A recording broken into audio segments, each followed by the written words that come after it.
Hello, everyone, and welcome back to the 16 millimeter film crew. I'm Cindy. And I'm Dale. You can watch us on YouTube. You can like and comment on our YouTube videos and subscribe to our YouTube channel. You can listen to us everywhere podcasts are found at 16 millimeter film crew podcast. And you can visit us on our website at www.16millimeterfilmcrew.com. So this week we watched series 2 of House of the Dragon, created by Ryan Condal.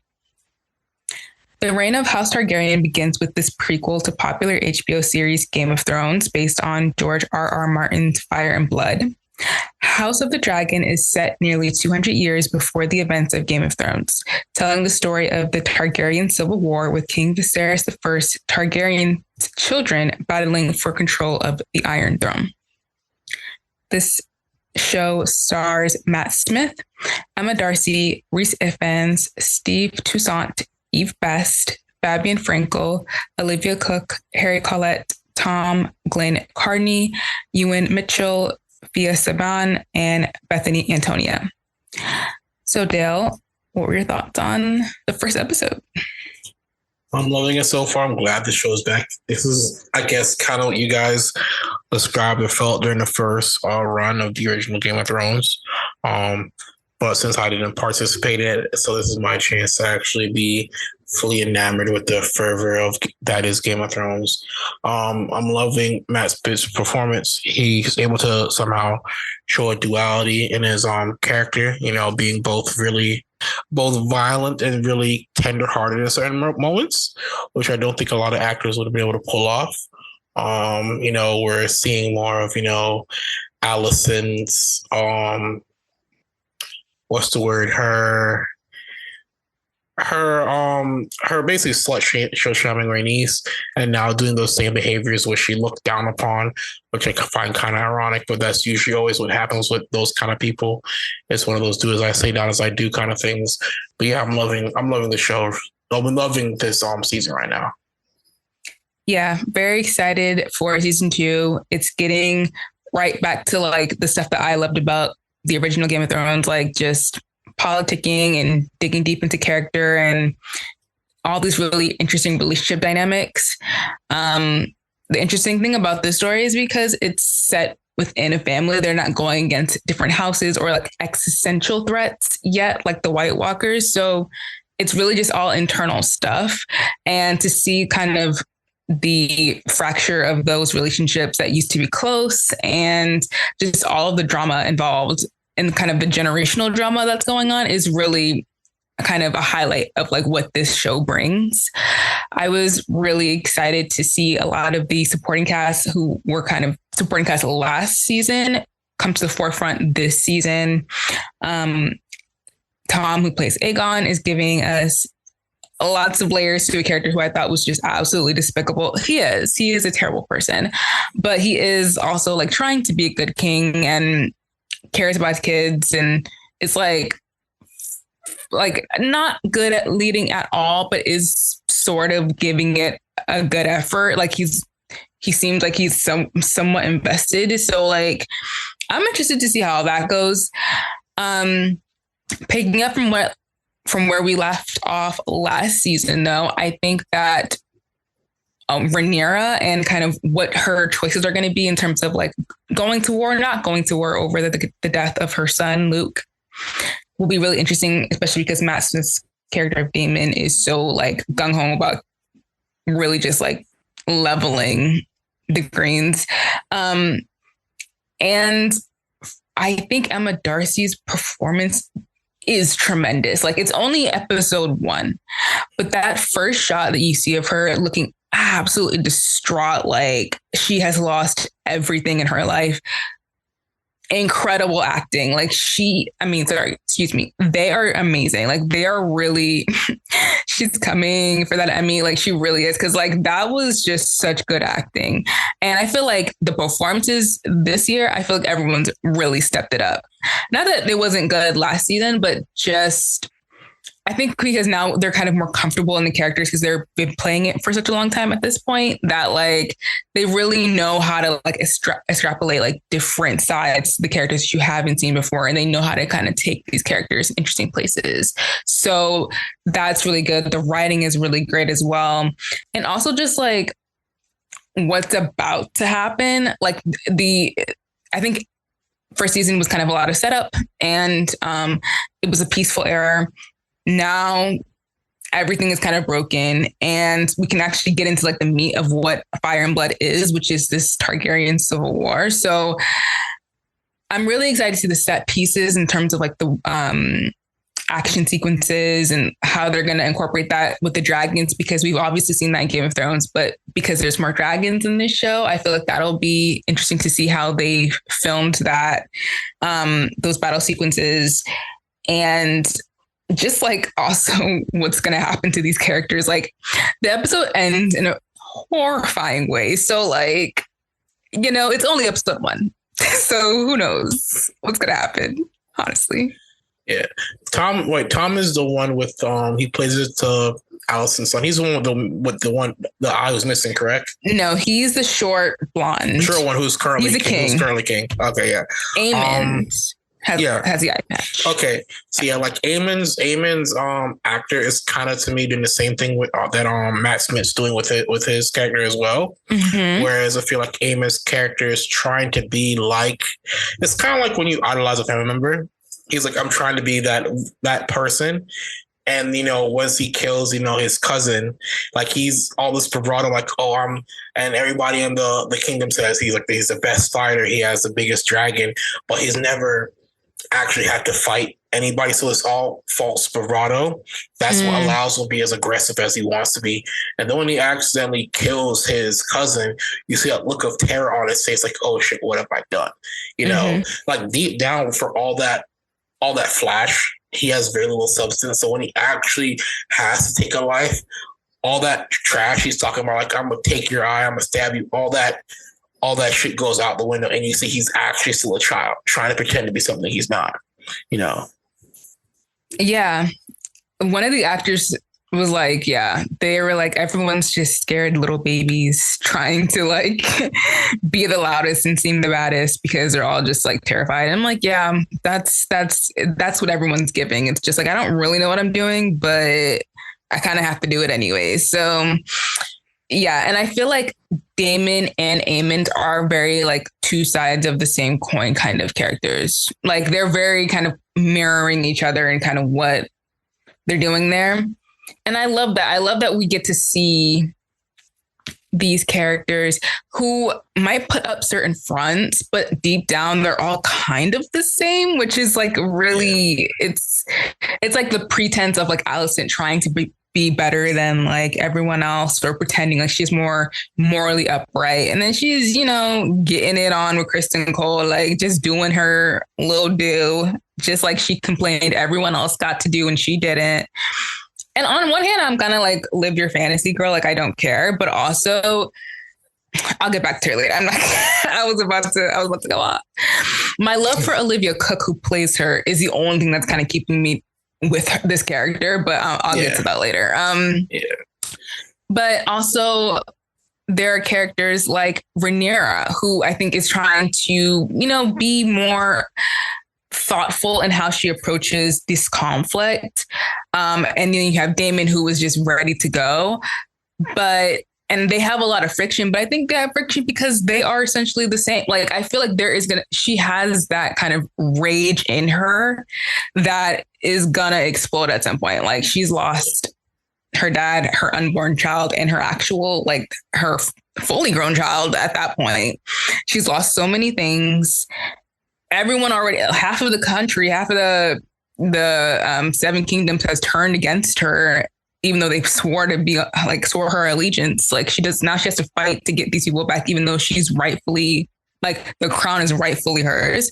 So, like, I feel like there is going to be a point where she gets that Daemon mindset, and they're going to be like toxic little bombs together. Like, they're going to explode. Like, things are going to pop off So, but I do like that a lot of characters kind of mirror each other, and like their private selves versus their public selves is distinct, but deep down they're all kind of just, all of y'all are in the mud. Like Rhaenyra's character, like her aunt brings it up. They said she's the only person right now trying to keep the kingdom together in the midst of, trying to stake her claim. Alicent's like fully 100% ready to go to war, which and everybody else isn't. Well, she's not trying to go to war, but the kids are. Her son are ready to go to war. And her father's egging them on. Like, I think Alicent is a victim of her father's brainwashing as well. Like, we don't want to admit it, but she is a part of that, especially it's worse knowing that she was on Rhaenyra's friend, and she knows, the behind the scenes struggle Rhaenyra faced of being, the supposed future queen and being a woman, and Rhaenyra actually growing into not wanting the throne, but understanding that she would get the throne, and being the rightful heir, and knowing that her father groomed her to take over, she didn't want to. That's why she's able to handle these situations differently compared to her nephew and Alicent and Daemon and her Alicent's father, the king's hand. Like, she's more prepared to handle these situations in a different way compared to everybody else. She grew into actually understanding what the weight of a crown would be. So whereas Alicent's like, oh, my sons will be heirs. But they were never there, being brought up on how to operate in court, how to negotiate. Like when Tom's character, like you mentioned, when he's on the throne and he's like, oh, you want your sheep back? Fine. We can do like with less. You can just give you back yours. We don't need everybody's sheep. And then, the king's hand, he was like, no, you can't do that, because you give his sheep back, everybody else is going to act theirs back. And he was like, I can always tell them no. I can give him his. I can tell everybody else's no. And like that kind of thing. And I always found the issue with like watching his character, because they always said he was the hand for 3 other kings. How does the king's hand, like the second person in the kingdom with second most amount of power, survive 3 kings, and no one thinks that's kind of suspicious?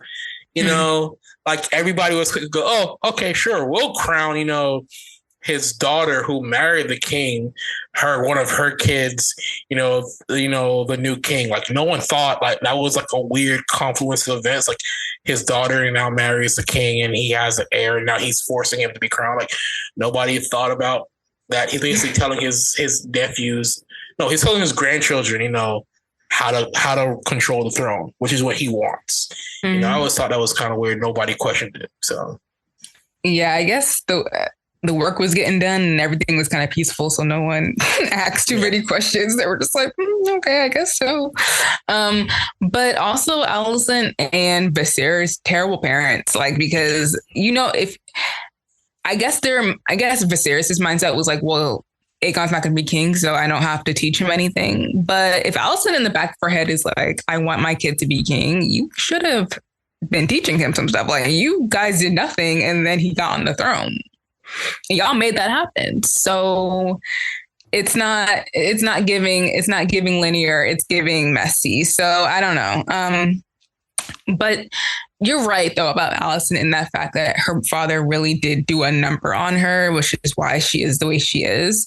I guess the thing with her is like that I'm kind of having issues with right now. It might get better as the episodes continue, but for right now, like, because there's this comparison between her and Cersei that was made earlier in the first season, it's like, well, Cersei was terrible, but I think the only like one redeeming thing about her was that she at least cared about her kids. Like, she was is a good mother. I don't know if a good mother is the right way to describe it, but a mother who cared, and the mother who was going to fight for her children. This one over here, she's not even giving mother, like, she's giving like, what you're the queen regent, queen dowager. You don't really have any power anymore. So I'm kind of checking out. Like, as her and Kristen Cole getting busy, I was just like, okay, don't care about this either. Like, I did see this coming, but like, it was also just like, okay, like, I also hate that character. So I'm not invested in this relationship at all. Like, and I'm not invested in Alicent. Like, I know. And the thing is, because we're moving down in terms of like who we're focusing on, we're focusing more on the kids. Like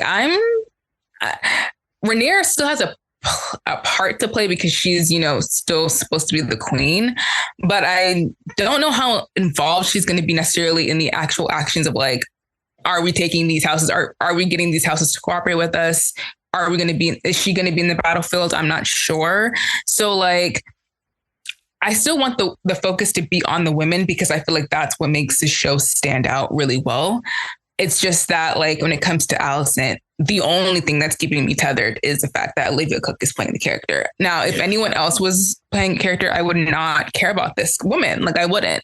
So maybe that'll shift depending on like what they do in the like following episodes. I'm really interested in Helena because of that whole experience at the end of this episode. She is the most fascinating person to me in this show because she's basically like that's so ravening, like all of these situations. Mm-hmm. And I need to know more about her powers. Like, is she actually psychic? Because the way she's been calling these things and no one has been listening to her is wild. And now her son is dead. Like, it's madness. And this is going to set off a whole other thing because now it's like full out, like son for her son, like we're going to war, honey. Like that's what's about to happen. So I'm very excited to see what happens for the rest of the season. But like in terms of Alicent's character, not that invested. I love Rhaenyra because I think that she's got a little spunk and I want to see what happens. And I feel like she's rightfully owed her throne and that she actually is already acting like a really good leader so far. So I'm all for her, but the Greens are coming in weak for me. Like give me a reason to root for y'all because honestly, I don't have one at this moment. Like you got her, you got Alicent and Sir Cole. Sir Cole got to be like one of the worst characters. Like, oh, I hate him. When you describe a man who's like petty and selfish after a breakup, like that's Sir Cole to the T. Like he's like, oh, Rhaenyra, marry me, and she was like, nah, I can't. I have a responsibility to the throne. I don't want it, but I have a responsibility. And he just gets all pissy. And then from that, and that's weird because his whole goal when he was with her, he was talking about how it's an honor to be a knight, and he understands the value of having a role and making it a priority. And then when she says no, she turns this little vindictive little thing, calling her so and so and what, and then siding with Alicent. Like that's really petty of you, dude. Like, come on, Yeah, he's petty LaBelle for all. Yeah, he is. And the thing is, he's gonna have a big part to play in this, and I like the actor a lot, so I'm okay with watching it. But it's just like, this character sucks. Like he is so irritating it's also like you picked the wrong side, dude. Like I feel like when Rhaenyra spoke to him about not leaving, it would have been just like, because exactly to your point, he was all for her being queen. So it's like, I would have been like, you know what? I'm a little disappointed, but I get what you're saying. I'm gonna still be on your side. Like that's really what it could have been, but he had to do the most, and now he looks stupid.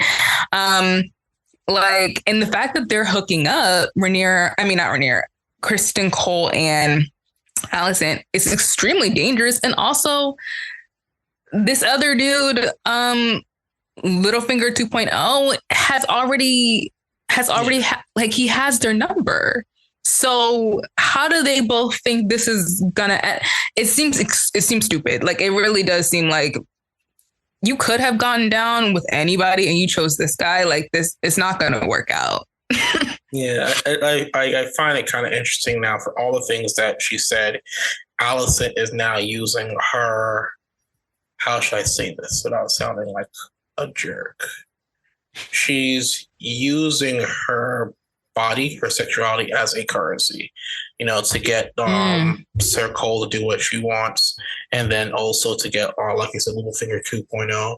Like you see her, she's like teasing her with her body, and then you see him pleasuring herself watching her like take off her socks and stuff. She's clearly aware of what's going on in those situations, and she still does it anyway. Yeah, I mean, I think the stuff with what is his actual name? Laris, something to that effect.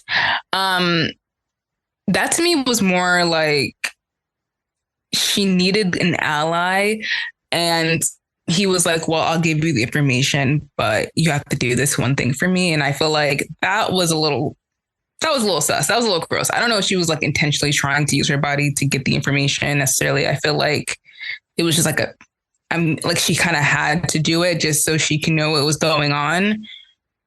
It felt kind of coerced and gross. Didn't like that. In this situation, though, I think that there is like a reclaiming of something that she probably lost. Like she was forced into a marriage she never wanted to be in, and she was like forced to perform this weird act for this weird dude. So I think the Kristen Cole thing is very much just like trying to get power back. Like if you notice the actual sexual acts, it's very much her receiving the, oh God, sorry.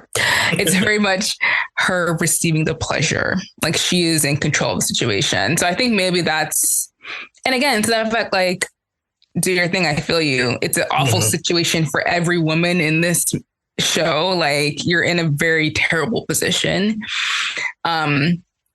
So I get it. I guess I'm just like, I'm failing to find the redeeming qualities in Alicent as a character. Now, I understand where she comes from, so I have empathy for her. It's just that I'm not obsessed. That's all it is. I'm just not obsessed with her. Yeah. Yeah. Like Cersei was terrible, but honestly, Cersei ate. Like even the things that she did that was absolutely terrible. Like I couldn't, I had to respect the gumption and I had to respect the cuntiness of it all. So like, I just had to respect that, even though she's horrible. Yeah, with Cersei though, she was also a driving factor in the Lannisters' machinations. You know, it was her and her father mostly, more so to a certain point, more her. You know, in the machinations of being queen and whatnot. With Alicent, like we said, is her father's brainwashing, and then you know, once she has that power, she kind of like she fumbles a bit. Like there are times in parts of the first season and in this season where what's up? Deal with you. I ain't dealing with that shit. I know they know what time it is, bro. I know they know what time it is. Your dog is barking like he's in the hallway. I'm not. They can't handle that. They know what time it is. Okay.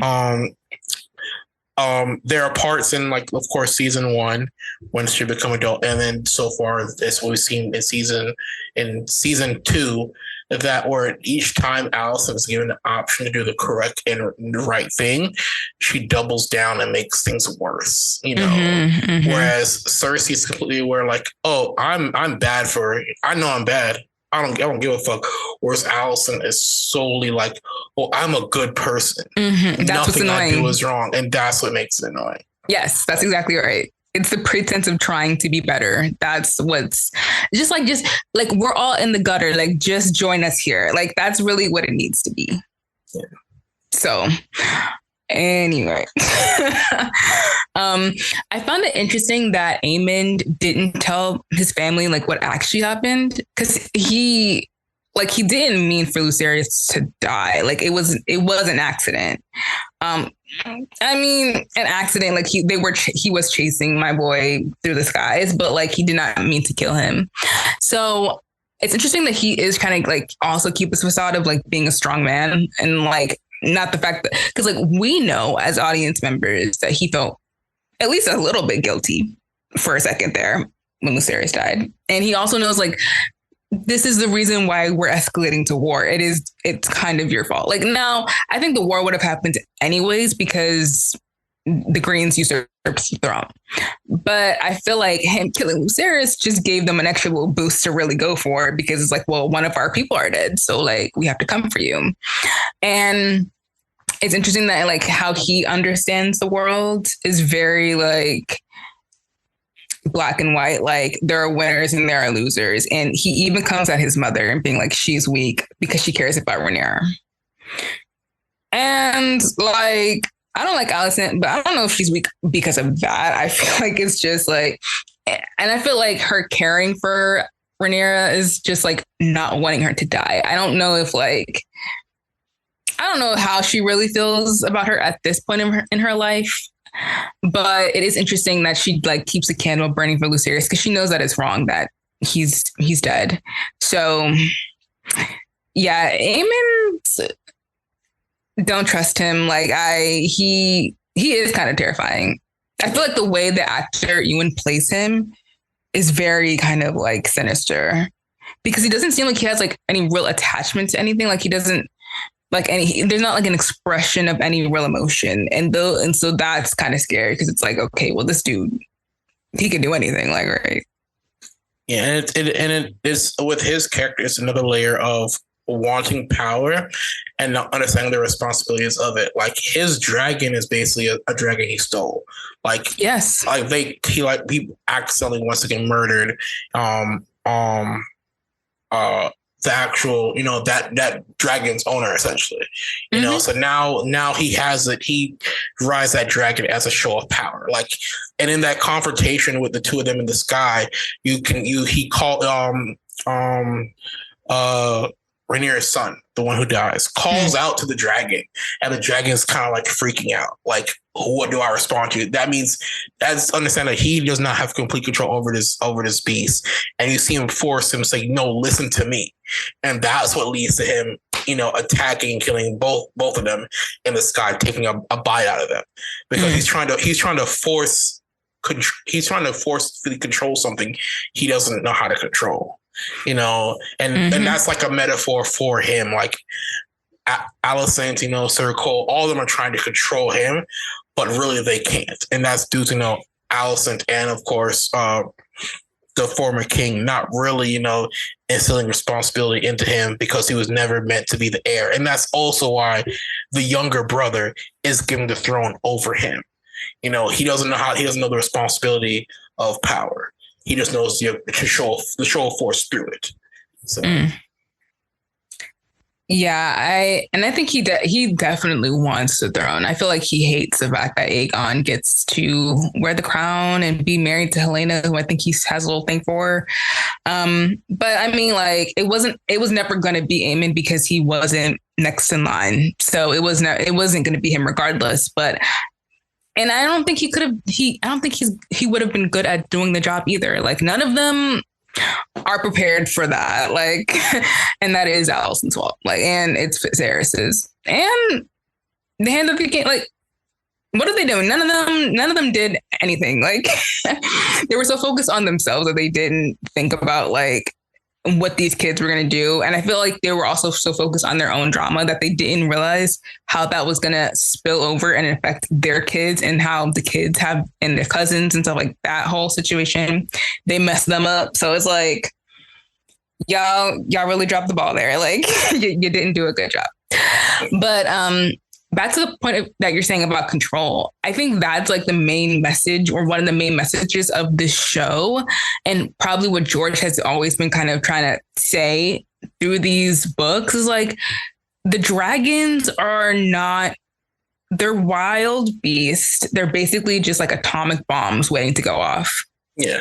Like you cannot control these things. Like that's the whole point. And the fact that like they're going to go to war using these dragons, it's like, you don't know what these guys are going to do. Like they have a special bond to like their riders, but at the end of the day, they're still wild. They're like wild magical beasts. So like you have and I think like that's what they're going to learn if they haven't already learned that by now is like having the dragons on your side does not guarantee a win because you really just don't know how it's going to turn out. So I'm sure they'll figure that out at some point during the season. It's like you can't trust it. Yeah, I think we're at one point when not Aegon, Matt, I forgot his name. Character Matt Smith plays. When they're initially in the War Council, he's like, "Oh, we got more dragons." And she's like, yeah, but they have like the biggest one. Mm-hmm. And she's like, so just throw numbers at it. And he's like, yeah, our dragons, the kids' dragons, even my dragon, even though I'm a queen, our dragons haven't seen war. That dragon has. He's like, I don't care. I don't care. We got more. Just throw numbers at it. They can't beat all of us if we are all there. So yeah. So yeah, it's very like the tactics of like how they're gonna do this. It's hard because, and I think that's what was happening in season 8 of Game of Thrones. Wish it was fleshed out more, but the idea that you were just gonna arrive on Dragonback and just like somehow like what are you expecting to happen? Like you're gonna level a city. Like that's what ends up happening to Daenerys. It's like whatever goes on up here, and then while you're on Dragonback, I don't know what it does to you, but it clearly doesn't make you think well. So you just end up destroying stuff. Like people are just gonna end up dead. And one thing that I heard pointed out in a video I was watching about this was that a lot of the focus during this season is going to be on the regular people, like on the small folk, and kind of how they're dealing with the repercussions of all of these decisions that the royal family are making, which I think is going to be so interesting because when it comes to like the dirty business of like how this is going to play out, we've already seen it in episode 1. Like the small folk were used to go and kill Helena's kid. Like rat catchers, people who are just on duty, like just like regular working class folks. Yeah. And I feel like they are going to play a huge part in what happens between this like little Targaryen civil war. And I think the whole point of the story is that you're witnessing the decline of the Targaryen. So by the time you get to Daenerys, you understand like how we got here, so I don't know. It just feels like everyone's kind of just focused on their own stuff, their own grief, their own rage, their own trauma. And I understand that. But like, because they're in positions of power, it is going to have a huge effect on everyone else. Yeah. And I think that's why also I'm thankful that I went back and rewatched episodes 9 and 10, because I think 9 and 10 really hit that on that subject of, this upcoming season, 9 and 10 lead into season episode 1 of season 2. I was saying how, like you said, the citizens, the small people are going to be the driving force behind what happens going forward, because you have the girl, the white, what's her name? The white worm. The white worm. Like she's a regular person and she's leading a secret society, getting everybody's secrets and that kind of thing. You have the 2 twins who, end up like, oh, we're looking for the prince, and one of them says, fuck it. What's the point of this? And then joins Rhaenyra's side. Like that's a family divided. We're seeing in their actions how the Targaryen's issues within their family have affected the nation and other families as well. So yeah, it's gonna be interesting. I'm really excited to see how all of this plays out, because it doesn't seem like it's going anywhere good, and I feel like a lot of family members are about to die. Like I feel like by the time we get to the last episode, many people will have fallen, and I mean, what can I say? Like that, it seems like that's just the way it is. It was interesting though, seeing in the first scene, kind of returning back to Winterfell, and kind of it's the tease of the greater threat that is the White Walkers, even though I don't think we're going to see them this season or next season. I think that's a very existential threat of like many, many years later we'll get there. But it was interesting seeing the Starks again, because I feel like they know that the Starks are like fan favorites. Like that's the team that I'm always going to root for. House Stark, yeah. House Stark. Look, House Stark, look, we made a promise. All right, sure, we'll back you up. Other than that, leave us out of it, So yeah. So I'm excited to see them going around and trying to get different houses and stuff. It'll be cool to see. And I think the great thing about Game of Thrones is like the further this entire world of Ice and Fire is like you get to really explore other places in Westeros and in Essos.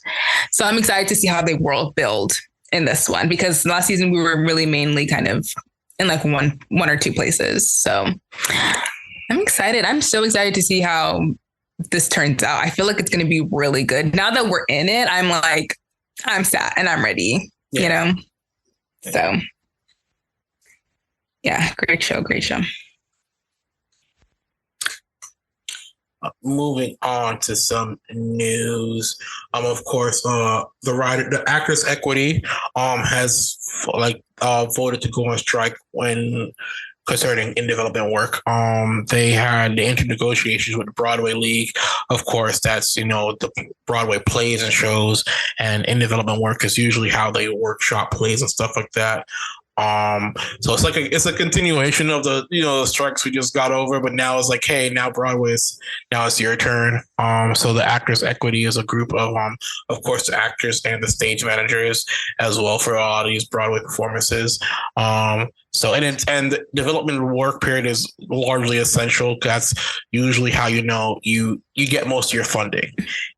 For these performances and shows, you do little workshops, and then somebody's like, okay, I like your show, I'll fund your show.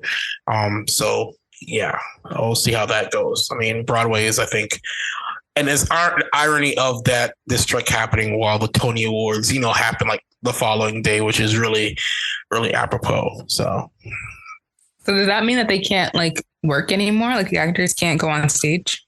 I'm not sure. I think in more regards to any shows that have already finished the developmental phase. I think that's fine, but the shows that are just like in the middle or starting that part is the issue. So oh wow. Yeah. Oh, okay. Well, I hope that they come to resolution soon and those shows can get made. So that'd be cool. Speaking of the Tonys, it was last night. So I saw a tweet where it was just like, has anyone checked in on J.K. Rowling? Like she's probably like in a corner somewhere. I don't know. It was some type of weird joke just because like Daniel Radcliffe won a Tony. Eddie Redmayne, who's in The Fantastic Beasts, he also won a Tony. Like they have moved on. Okay. Like they're disassociating and they're winning Tonys and it's great. I'm very happy for them. Like the amount of conversation I've heard about Merrily We Roll Along starring Daniel Radcliffe, like he's doing bits. Like he's actually doing his thing over there. I'm very happy for him. He's like one of the actors, like I was really happy that after the Harry Potter stuff, like he was still able to do interesting work. Yeah. Which is like, and that's not like, you can't say that for all of the cast of that movie. So like, or that series. So I'm very proud of him. Yeah. Especially for him, like most child stars or child actors who get into a role like that prominent are kind of stuck as being typecast. Forever, like Mark Hamill has been Luke Skywalker for like the last 50 years. He hasn't escaped it. Carrie Fisher had it after Princess Leia had to go behind the scenes work. It's really hard once people identify you as that person to kind of get other roles.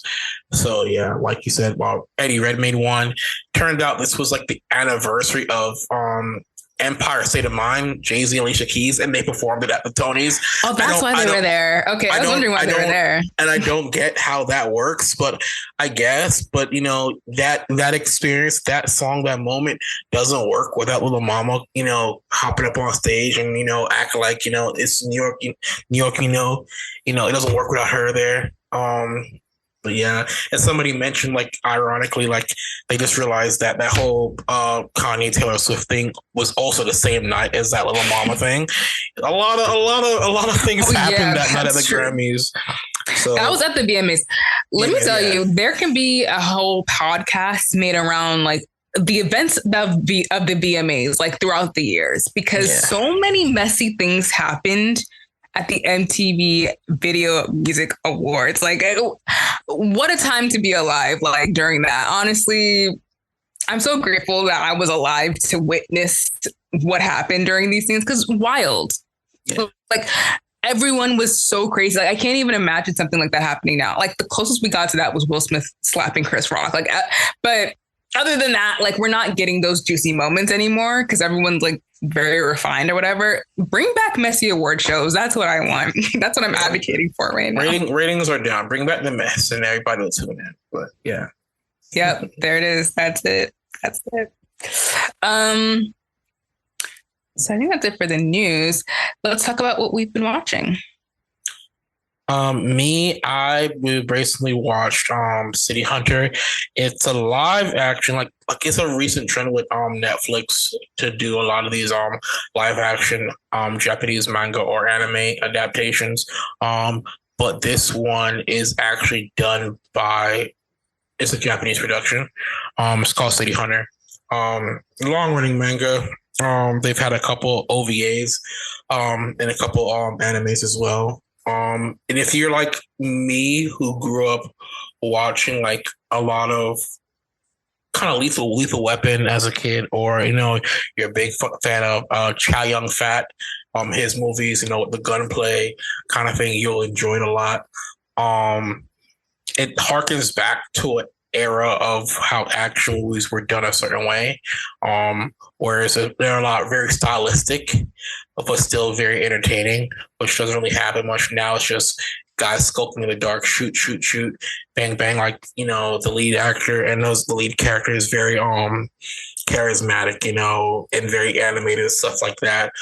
So yeah, if you're want to change your pace, you're tired of the traditional Hollywood action movie formula or other showcase, I would give this movie a shot.